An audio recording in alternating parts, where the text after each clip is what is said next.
não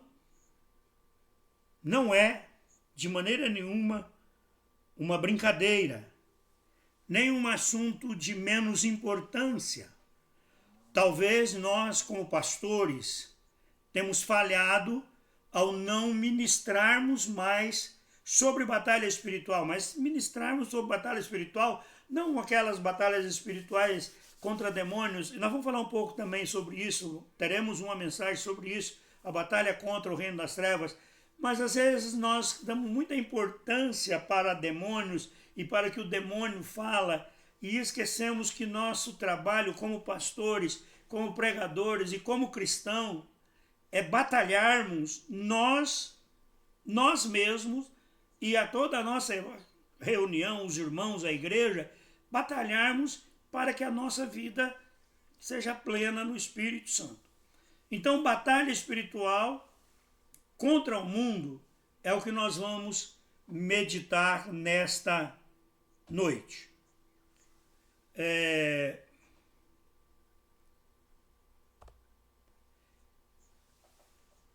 Quero comentar com os irmãos algumas coisas sobre a batalha espiritual. Nós já dissemos que a batalha espiritual, ela é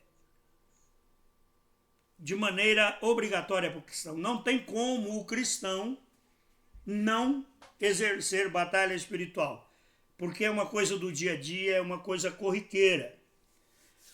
Nós vamos falar hoje sobre a batalha contra o inimigo mundo. Nós dissemos, quando ministramos a visão de batalha espiritual, que nós temos 3 inimigos. O primeiro inimigo é a carne, o segundo inimigo é o mundo e o terceiro inimigo é o reino das trevas. Hoje nós vamos estudar, na sequência que eu disse aqui, o segundo inimigo, que é a batalha espiritual contra o mundo. Bom, primeiro nós temos que entender que a palavra mundo tem 3 significados diferentes na Bíblia Sagrada. O primeiro é geográfico, a terra física, o universo criado por Deus. Então, o primeiro significado de mundo é esse, a terra física, o universo criado por Deus, né? Tem uma frase dos caipiras que é: eita mundão sem porteira. Por quê? Porque as terras de Deus são vastas e tem tanta coisa aí. O segundo sentido, a segunda interpretação para a palavra mundo, ela é etnográfica. Ou seja, o mundo se refere aos seres humanos que habitam nesta terra. Mundo também é os seres humanos que habitam nesta terra. Quando nós ouvimos lá em João 3,16, porque Deus amou o mundo, esse mundo aí é etnográfico, é os seres humanos. Deus amou a humanidade de uma tal maneira. E o terceiro sentido, a terceira interpretação, ela é espiritual, que é um sistema de vida corrompido e gerado por Satanás.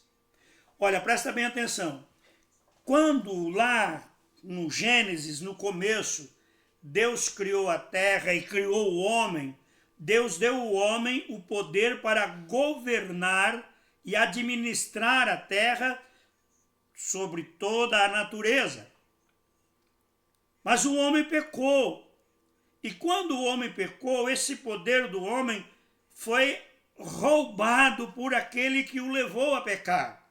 E nós sabemos que lá em Gênesis 3, a serpente representando Satanás, que foi a tentadora. Então nós hoje temos um mundo, um sistema que deveria ser abençoado e gerido pelos seres humanos com intimidade com Deus. Não, nós temos um mundo que, como disse Jesus, jaz no maligno. Esse mundo é espiritual, os seres humanos estão envolvidos nesse mundo, mas não é a totalidade deles, porque existem aqueles que estão do outro lado, que são aqueles que já nasceram de novo. Nós temos dois textos para lermos nesta noite, nos quais nós vamos basear a nossa palavra. Judas, versículo 3, diz assim: Amados, quando eu me empenhava para escrever-lhes a respeito da salvação que temos em comum, senti que era necessário corresponder-me com vocês, para exortá-los a lutar pela fé que, uma vez por todas, foi entregues aos santos. Essa última parte, exortá-los a lutar pela fé que uma vez por todas foi entregues aos santos. Está dizendo que nós devemos batalhar pela nossa fé.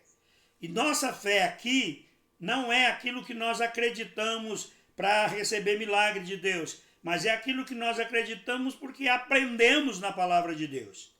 É a doutrina dos apóstolos, a doutrina de Jesus, e nós devemos lutar por isso, porque o mundo tem corrompido e as pessoas estão tentando tirar frases e palavras da Bíblia, estão tentando roubar a nossa fé. E já lá no princípio, Judas aqui é um irmão de Jesus, ele está dizendo: olha, eu ia escrever sobre a salvação.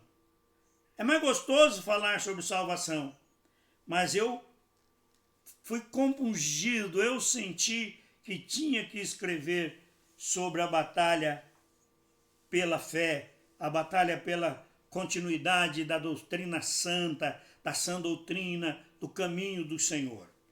E também vamos ler 1 João capítulo 2, versículos 15 a 17, que diz assim: Não amem o mundo, nem as coisas que há no mundo.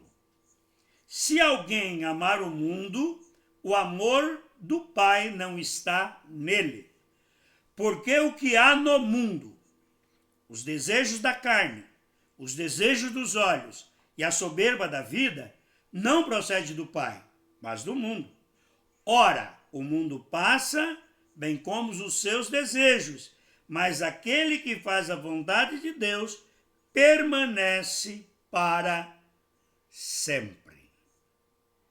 Bom, eu disse para vocês que nós estamos em luta contra o mundo no significado de sistema corrompido por Satanás.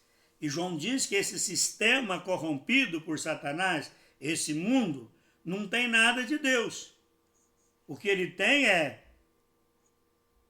desejos da carne, desejos dos olhos, soberba da vida.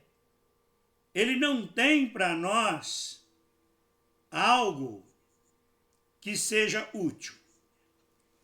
Nós podemos dividir em 3 frentes a batalha contra o mundo. Devemos estar cientes de que essas 3 frentes podem estar manifestas em uma.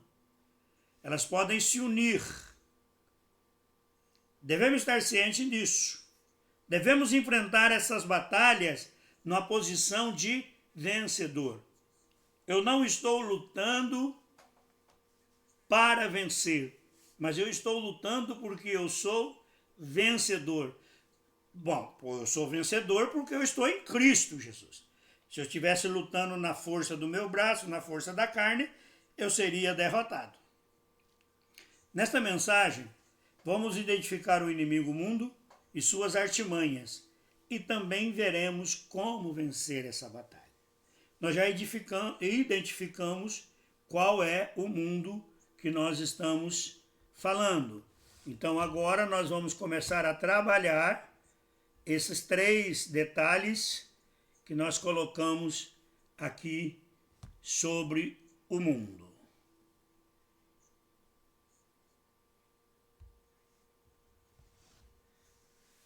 Os desejos da carne. A carne também tem 3 interpretações. A carne é a interpretação do ser humano, um ser humano, o ser humano. A carne é a interpretação de todos os seres humanos. A carne pode ser a carne dos animais. E a carne é a natureza humana. Quando nós nascemos de novo, a natureza pecaminosa que estava em nós por causa da herança do pecado de Adão, ela é morta, ela é crucificada com Cristo. Então, nós já não temos mais essa natureza, ela morreu. Mas nós continuamos tendo a natureza humana. A nossa natureza humana, ela é carnal. Os nossos desejos, os desejos físicos, os desejos da carne, eles são contrários à vontade de Deus. E os desejos da carne é uma das coisas que o mundo oferece. É uma das coisas que o mundo entrega para nós. A primeira coisa que o mundo tenta entregar para nós é a comodidade. Estarmos numa situação onde nós não temos muita luta, não temos muita dificuldade, o tempo vai passando e está tudo bem, ou como é bom, estamos felizes, temos bons amigos, vivemos muito bem, nos finais de semana nós fazemos um churrasquinho ali, outro acolá, tomamos uma cervejinha, tomamos um vinhozinho, e isso é o que o mundo oferece. E muitas vezes esta oferta nos rouba da comunhão de Deus. Nós não podemos amar a comodidade. Sabe?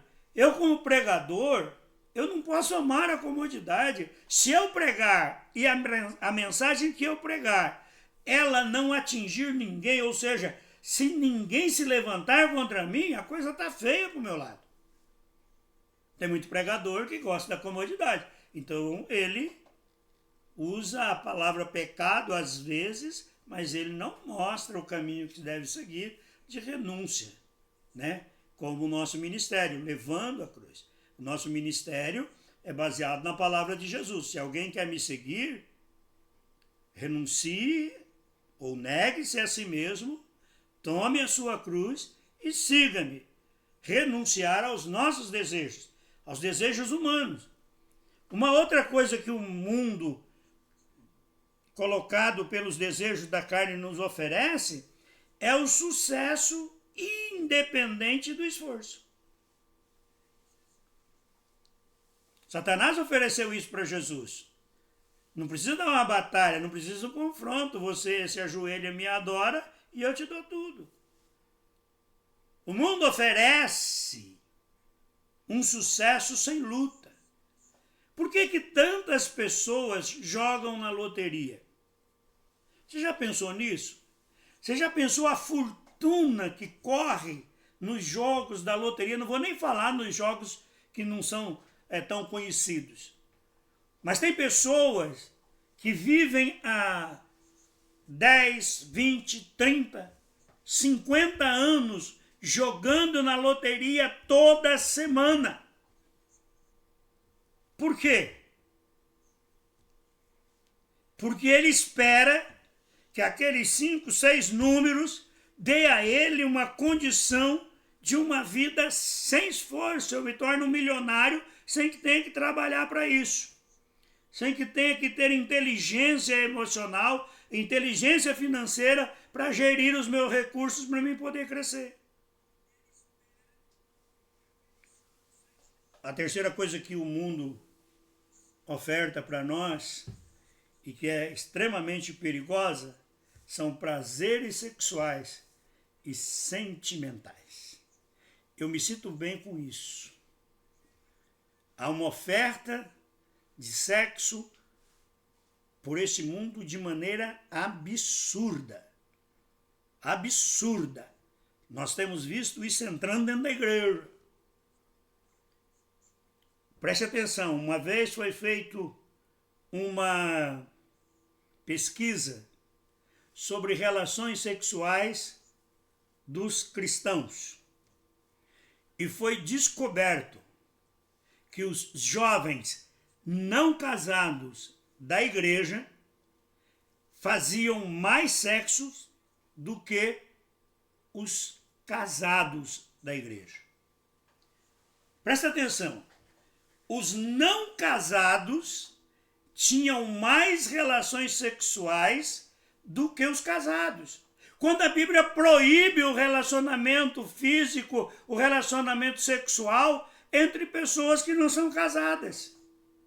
A Bíblia restringe o sexo, o prazer do sexo ao casal. E o mundo não oferece aberto para todos. Eu me lembro que na década de 80 tinha um psicólogo que tinha um programa nas manhãs da Bandeirantes. O nome dele era Ângelo Gaiarsa. Acho que era bem isso. E ele pregava o casamento aberto. Ele dizia que o casal tinha que ter relações sexuais fora do casamento para poder viver a plenitude do casamento. Capeta não é fácil, né? O mundo oferece essas coisas. E muitas vezes a gente não está preparado para rejeitar. É uma guerra. É uma guerra. Por fim, o mundo oferece relacionamentos sem compromissos. Nós nos juntamos e vamos vivendo. Olha que não der mais, cada um vai para o seu lado. Isso é diferente de casamento. Casamento é quando um homem e uma mulher se juntam para formar uma família, para viver sob as bênçãos de Deus e formar uma família. Não é apenas um homem e uma mulher se juntar. Está entendendo? Não há condição de que uma reunião de pessoas ou uma união de duas pessoas do sexo masculino e feminino para viverem a vida sem o desejo, sem o querer formar família. Se eu quiser viver com a minha esposa e a minha intenção não for ter uma família, por mais que eu seja casado no civil, não há um casamento verdadeiro diante de Deus. Isso que o mundo nos oferece. Isso são os desejos da carne. E Paulo disse que nós não devemos fazer provisão para a carne. O tópico 2 da nossa mensagem é: o mundo nos oferece os desejos dos olhos. Eu já disse aqui que os olhos são uma das entradas da alma. Aquilo que nós vemos desce ao nosso coração. E, queridos, eu vou dizer uma coisa para você. Coisas que você vê de relance, olha, coisas que você sequer parou para prestar atenção, ficam registradas em você. E às vezes você se pega lembrando de imagens das quais você não buscou vê-las. Então nós temos que tomar cuidado com a televisão, nós temos que tomar cuidado com os vídeos das redes sociais. Aquilo que nós vemos está entrando e com o tempo está formando em mim o meu caráter, está formando em mim a minha personalidade. Quais são os desejos dos olhos? O primeiro desejo dos olhos é cobiçar. Ou seja, olhar para o que é do outro e desejar ter aquilo. Ter aquilo que é do outro, não ter algo igual. Querer o que é do outro. Isso é o desejo dos olhos humanos, é a coisa que o mundo oferece. Não é assim? Por que ele pode ter e eu não posso ter? Riquezas fáceis, casas, carros, tudo isso a gente olha e a gente começa a cobiçar, começa a desejar. A fazenda do outro, o sítio do outro, o sofá do outro, a televisão do outro. Isso é terrível. Eu me lembro uma vez, eu estava começando uma igreja e tinha um casal que frequentava a igreja conosco. Eles tinham passado por uma outra igreja e quando nós começamos o trabalho lá, eles decidiram ficar junto com a gente. Eu tinha uma televisão preta e branca que meu pai tinha dado para Priscila, minha filha. Aquela televisão queimou. E então, esse casal me ofereceu uma televisãozinha pequena de 14 polegadas, a cores, que eles tinham trazido do Paraguai.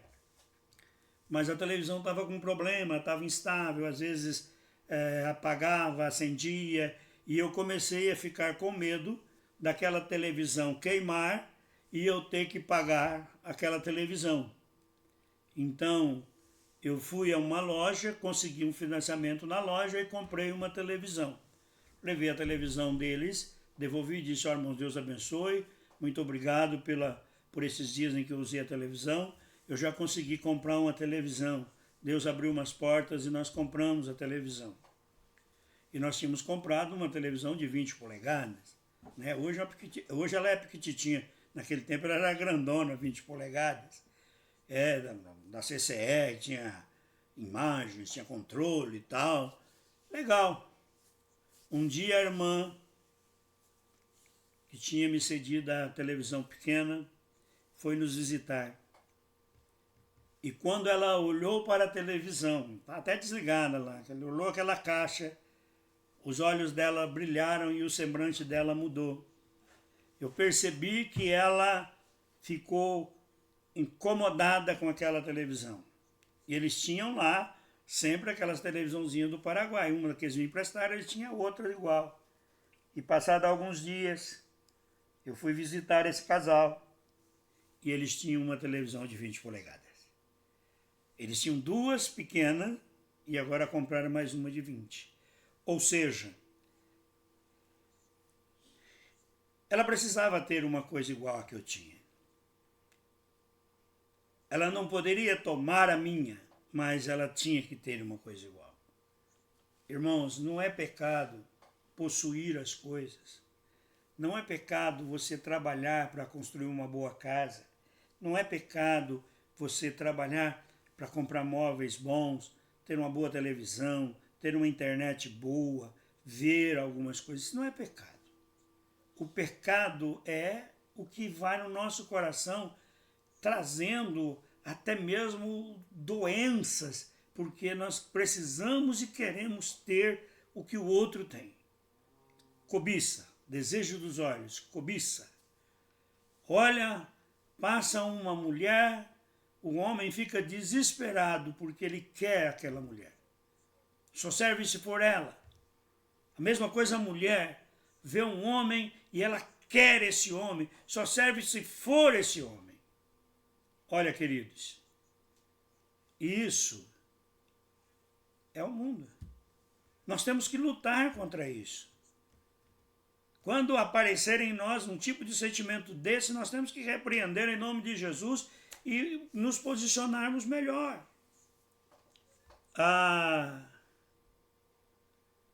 O terceiro tópico da nossa mensagem é a soberba da vida. O que nos faz sentir realizados, plenos, superiores por aquilo que temos, não por aquilo que somos. Orgulho pelas conquistas, sem levar em conta o como foram conseguidas. Enganação, roubos, mentira, bajulação. a soberba. Eu tenho algo melhor do que você. A minha casa é melhor do que a sua. Eu tenho. O mundo pode até ser assim.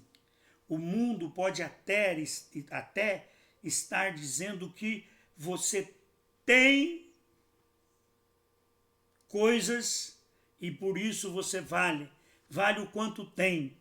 Não, queridos, para Deus não é assim. Para Deus vale quem nós somos. Nós temos que fugir desses sentimentos. Nós temos que fugir desses sentimentos de ter para poder dizer eu sou. E isso vem muito alimentado nas redes sociais, na internet. Você entra no Instagram ou no Facebook, você vê fotos e belezas e isso e aquilo outro, as pessoas se mostrando o que elas possuem, o que elas têm, as conquistas dela para se valorizarem. O carro que eu ando define quem eu sou. Isso é pecado. Isso não vem de Deus. Isso é uma obra da carne, é uma obra do mundo para fazer com que você esteja afastado de Deus. Lembre-se disso. O cristão vale pelo que ele é e não pelo que ele tem. Para vencermos o mundo, nós precisamos colocar Deus em primeiro lugar na nossa vida. Buscar o reino de Deus em primeiro lugar. Precisamos rejeitar toda proposta duvidosa diante dos padrões de santificação. Se eu recebo uma proposta para mim ser, e porque eu tenho, eu serei bajulado, se é o que eu tenho que me define, não faz parte da santificação. Porque santificação é diminuir o que eu sou. Cada vez mais eu me rebaixar. João disse assim, João Batista disse, convém que ele cresça e que eu diminua. Convém que Jesus cresça em nossa vida. A santificação é um processo pelo qual nos transformamos progressivamente na imagem de Deus, na imagem de Cristo, que é o nosso alvo. Então a santificação, ela é um processo, ou seja, ela não acontece num instante só. Ela vai aos poucos e nós vamos crescendo. A santificação é uma obra realizada em nós pelo nosso esforço e pela ajuda do Espírito Santo. Sou eu que decido não pecar e o Espírito Santo me capacita a não pecar. Quer ver? Eu chego num lugar, tem uma carteira caída no chão, eu pego aquela carteira tem os documentos de uma pessoa, mas também tem R$1.000 ali dentro. Logo a minha carne, logo o mundo, ou o desejo mundano, vai dizer para mim, pega os R$1.000 e deixa a carteira no lugar que está. Essa é a proposta, o inimigo. Olha, pega o R$1.000 para você, o cara perdeu. Achado não é roubado. Cabe a mim, como filho de Deus, dizer, não. Eu não vou ficar com o dinheiro. Eu vou procurar essa pessoa e devolver para ela a carteira e o dinheiro dela. E a luta vai se estabelecer dentro de mim. Porque eu estou lutando contra o mundo. Mas o Espírito Santo vem, me dá paz, me capacita e eu consigo fazer isso. Então, a obra da santificação, ela é feita por duas mãos. Pelas mãos humanas, minha própria mão, eu dizendo não ao pecado e o Espírito Santo me capacitando a dizer não e transformar esse não em realidade. É eu dizendo sim para a obra de Deus e o Espírito Santo me capacitando para fazer a obra de Deus. Santificação não se resume em não pecar. Muitas vezes as pessoas acham que elas não estão no processo de santificação porque volta e meia elas pecam. Não. A santificação se resume em arrepender-se sempre e voltar à comunhão com Deus. Caiu, levante-se. Caiu, arrependa-se, volte para Deus. Vencer o mundo é viver uma vida de volta constante para Deus, toda e qualquer momento ou qualquer hora ou motivo que levá-lo a pecar. A oração, tempo de oração, tempo de leitura da palavra de Deus é o que vai nos fazer vencer. Quero concluir a mensagem desta noite. Queridos, eu e você somos filhos de Deus porque um dia Jesus Cristo morreu na cruz do Calvário e a morte de Cristo na cruz do Calvário deu-nos o direito de sermos chamados filhos de Deus. Mas o que aconteceu conosco naquele momento em que nós tomamos a decisão de seguir a Jesus, quando nós cremos no Senhor e o confessamos como Senhor, o Espírito Santo fez tudo o que Jesus passou lá na cruz, a nossa alma, a nossa vida passar junto. Nós fomos mortos e ressuscitados com Cristo. E por causa disso, nós fomos alistados no exército de Deus. E o exército de Deus está numa batalha ferrenha contra o inimigo, contra aquele que se levanta contra nós. São 3 inimigos, eu já te disse. A carne, o mundo e o diabo são os 3 inimigos daquele que nasceu de novo. Na mensagem de hoje, nós falamos da batalha espiritual contra o mundo. Eu espero em nome de Jesus e para a glória de Jesus, que eu e você possamos estar sempre alertas para dizer não a toda oferta do mundo, mesmo que tente a nossa carne, mesmo que seja realmente tentador, mesmo que seja uma oportunidade única, nós precisamos aprender a dizer não ao inimigo e dizer sim para Deus. Eu espero em nome de Jesus que você tenha recebido esta mensagem e que o teu coração possa estar inundado da graça do Senhor Jesus. Eu oro agora em nome de Jesus para que o Senhor te abra mais e mais o coração. Papai, que a tua palavra penetre no coração da tua filha, do teu filho, e que eles possam crescer mais e mais, Senhor. Claro que nós não fizemos aqui um estudo exaustivo, pelo contrário, nós fazemos uma mensagem rápida, mas que desperte neles, Senhor, os desejos de viver para o Senhor e não amar o mundo, nem amar as coisas que há no mundo. Que eles possam crescer abundantemente e transbordar na graça do Senhor Jesus. Amém? Amém, Jesus.